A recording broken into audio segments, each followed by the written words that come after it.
Hello guys, welcome back to me blogs. ഇന്നൊരു ബ്ലോഗല്ല, ഇന്നൊരു കുക്കിംഗ് ബ്ലോഗാണ്. നമ്മൾ തമിഴ്നാട് സ്റ്റൈലിൽ ഒരു ചിക്കൻ ബിരിയാണി പ്രിപ്പയർ ചെയ്യാൻ പോവാണ്. അപ്പം നമുക്ക് വീഡിയോയിലേക്ക് പോകാം. ഞാൻ ആദ്യം കാണിക്കുന്നത് നമുക്ക് ബിരിയാണിക്ക് വേണ്ട ഇൻഗ്രീഡിയൻസ് ആയിട്ടോ കാണിക്കുന്നത്. ഫസ്റ്റ് നമുക്ക് ചിക്കൻ വേണം. ചിക്കൻ നമ്മളിതുകൊണ്ട് ചെറിയ പീസായിട്ടാണ് ഞെറുക്കിയേക്കുന്നത്. കാരണം തമിഴ്നാട് സ്റ്റൈൽ ബിരിയാണി എല്ലാവരും കഴിച്ചിട്ടുണ്ടായിരിക്കും. അപ്പം ചെറിയ ചെറിയ പീസാണ് അവർ ബിരിയാണിക്കകത്തിരുന്നത്.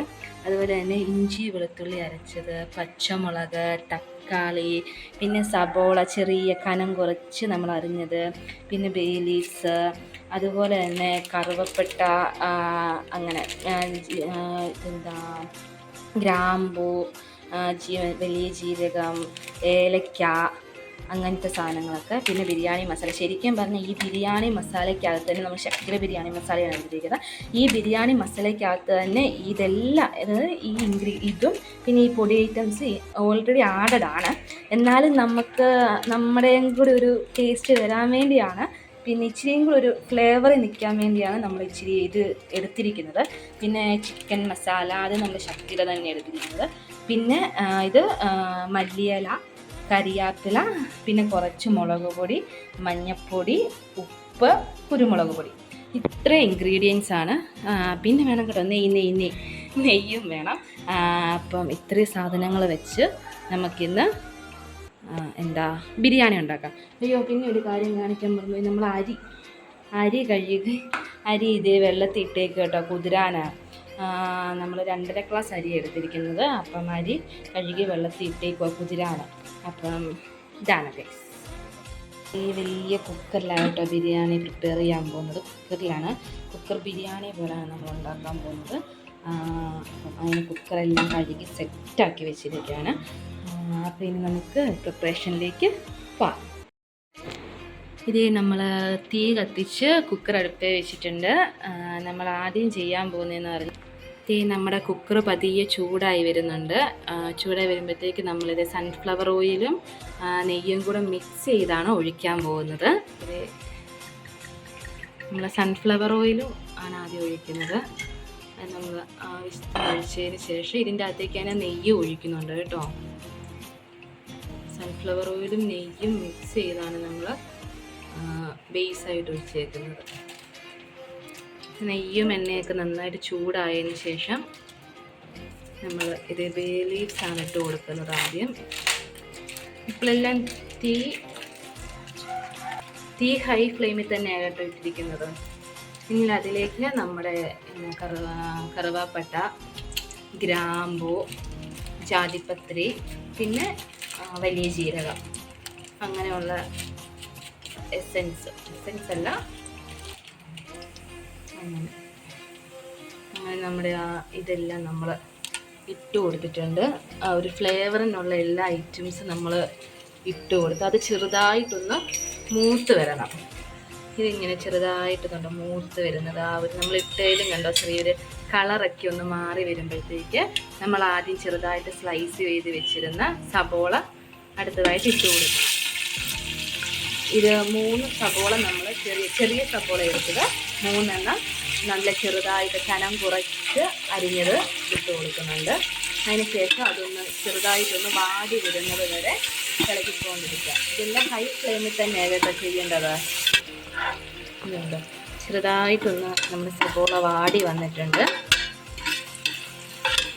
വാടി വരുമ്പോൾ നമ്മൾ ചെറുതായിട്ട് തീയൊക്കെ ഒന്ന് കുറച്ചിട്ട്,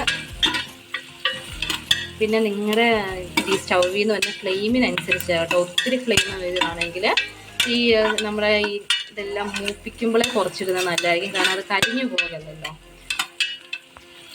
ഇതുണ്ട്, നമ്മുടെ സബോള ഇങ്ങനെ പാതി വഴന്ന് കഴിയുമ്പോഴത്തേക്ക് നമ്മൾ 2 തക്കാളി ചെറുതായിട്ട് കനം കുറഞ്ഞരിഞ്ഞ് വെച്ച് 2 തക്കാളി, അതുപോലെ തന്നെ ഇഞ്ചി വെളുത്തുള്ളി അരച്ചെടുത്തത്, പിന്നെ 3 പച്ചമുളക് നടുകെ കീറിയതും കൂടി ഇട്ട് നമ്മൾ ഒന്ന് വഴറ്റിയെടുക്കുക. ഇട്ടതിന് ശേഷം നന്നായിട്ട് ഇളക്കി നമ്മളെല്ലാം മിക്സ് ചെയ്ത് തക്കാളിയൊക്കെ ഒന്ന് ചെറുതായിട്ടൊന്ന് നന്നായിട്ടൊന്ന് വഴന്ന് വരുന്നത് വരെ നമുക്ക് ഇടയ്ക്കിടയ്ക്കൊന്ന് ഇളക്കി കൊടുക്കാം.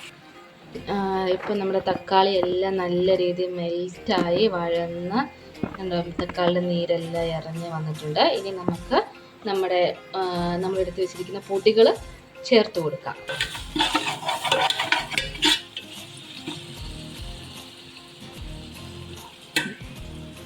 നമ്മൾ മുമ്പ് എടുത്ത് വെച്ചിരുന്ന മുളക് പൊടി, മഞ്ഞൾപ്പൊടി, കുരുമുളക് പൊടി, പിന്നെ അങ്ങനെ പൊടികളെല്ലാം ചേർത്ത് ചെറുതായിട്ടൊന്ന് ചൂടാവുമ്പോഴത്തേക്ക് നമുക്ക് നമ്മുടെ ശക്തിയുടെ ബിരിയാണി മസാല ഇതിലേക്ക് ഇട്ട് കൊടുക്കാം. അതെല്ലാം കൂടെ നന്നായിട്ടൊന്ന് ഇളക്കി യോജിപ്പിച്ചെടുക്കാം. നമ്മൾ ഇച്ചിരി ചിക്കൻ മസാലയും കൂടി ഇതിൻ്റെ കൂടെ ചേർക്കുന്നുണ്ട്. ശരിക്കും നമ്മൾ ആദ്യം ഇട്ട ബിരിയാണി മസാല മാത്രം മതി. പിന്നെ നമുക്കൊരു ഫ്ലേവറിന് വേണ്ടിയാണ് ബാക്കി പൊടികളും ചിക്കൻ മസാലയും കൂടെ ചേർത്തിട്ടുള്ളത്. അത് നന്നായിട്ട് മൊരിഞ്ഞ് വന്നതിന് ശേഷം ഉപ്പും ആവശ്യത്തിന് നമുക്ക് ഇട്ട് ഒന്ന് ഇളക്കി യോജിപ്പിച്ചെടുക്കുക. അതിൻ്റെ കൂടെ നമ്മൾ കുറച്ച് കറിവേപ്പിലയും മല്ലിയിലയും ചേർക്കുന്നുണ്ട്. ശരിക്കും തമിഴ്നാട്ട് ബിരിയാണിക്കകത്ത് കറിവേപ്പില ചേർക്കാറില്ല. പിന്നെ നമ്മുടെ ഒരു ഫ്ലേവറിന് വേണ്ടിയാണ് കറിവേപ്പില ചേർക്കുന്നത്. കറിവേപ്പിലയ്ക്ക് പകരം പുതിനയിലയാണ് അവിടെ ചേർക്കുന്നത്. നമ്മൾ മല്ലിയിലയും കറിവേപ്പിലയും ചേർത്തിട്ടുണ്ട്. അതും ഒന്ന് നന്നായിട്ട് ആദ്യത്തെ മിക്സിൻ്റെ കൂടെ ഇളക്കി യോജിപ്പിച്ചെടുക്കുക. ഇതെല്ലാം ഇളക്കി യോജിപ്പിച്ചതിന് ശേഷം നമ്മൾ കഴുകി വൃത്തിയാക്കി വെച്ചിരുന്ന ചിക്കനും കൂടെ ഇട്ട് കൊടുക്കുക.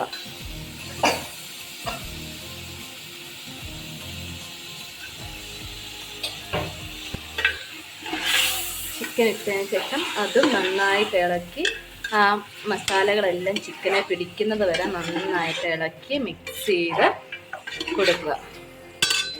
ചിക്കൻ ഇങ്ങനെ ഇളക്കി നന്നായി മിക്സ് ചെയ്ത് ഒരു 5 മിനിറ്റ് നമ്മൾ വെക്കുക. തീ കുറച്ച്, ഫ്ലെയിം കുറച്ചിട്ട് ഒരു 5 മിനിറ്റ് ഇങ്ങനെ വെക്കുക. ചിക്കനിലെ വെള്ളം ഒന്ന് ഊറി വരാനായിട്ടാണ് ഇങ്ങനെ വെക്കുന്നത്. നമ്മൾ ഒരു 5-10 മിനിറ്റ് വെച്ചപ്പോഴത്തേക്ക് ചിക്കനിൽ നിന്നുള്ള ആ വെള്ളമൊക്കെ ഒന്ന് ഇറങ്ങിയിട്ടുണ്ട്. ഇനി നമുക്ക് കുതിരാൻ വെച്ചിരുന്ന അരി കഴുകി വാരി ഇടാം.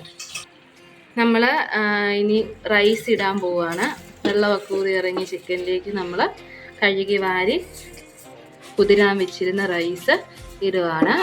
പിന്നെ ഇതേ സ്റ്റൈലിൽ തന്നെ നമ്മൾ ബീഫ്, മട്ടൺ ഒക്കെയുള്ള ബിരിയാണി പ്രിപ്പയർ ചെയ്യുന്ന ബീഫും മട്ടണും ഒക്കെ ആകുമ്പോൾ നമ്മുടെ റൈസ് ഇടുന്നതിന് മുമ്പ് ഒരു ഫിസിൽ അടുപ്പിച്ചതിന് ശേഷം, കാരണം അതിന് വേവ് കൂടുതലായതുകൊണ്ട് ഒരു ഫിസിൽ അടുപ്പിച്ചതിന് ശേഷം അരിയിട്ട് നന്നായിട്ട് മിക്സ് ചെയ്ത് നമ്മൾ കുക്കർ അടച്ച് ഇതിങ്ങനെ അരി നന്നായിട്ട് മിക്സ് ചെയ്യണം. അരിയും നമ്മുടെ ചിക്കനും ആ മസാലയൊക്കെ ആയിട്ട് നന്നായിട്ട് മിക്സായി. കണ്ടോ, നമ്മുടെ ആ ചോറിൻ്റെ അരിയുടെ പുറത്തൂടെ ആ ഒരു കളറ് മാറിയത് കണ്ടോ? അതങ്ങനെ മാറിയതിന് ശേഷം കുറച്ച് മല്ലിയിലയും തൂകി, അതിന് ശേഷം നമ്മൾ അരി ഇട്ടതിന് ശേഷം മല്ലിയില ഇട്ടു.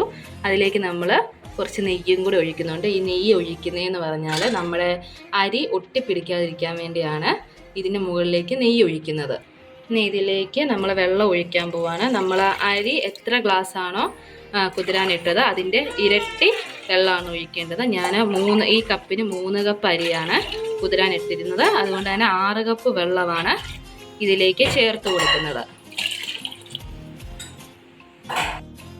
നമ്മൾ വെള്ളം ഒഴിച്ച് എല്ലാം മിക്സ് ചെയ്ത് കഴിഞ്ഞിട്ട് ആ വെള്ളം ഒന്ന് ടേസ്റ്റ് ചെയ്ത് നോക്കുക.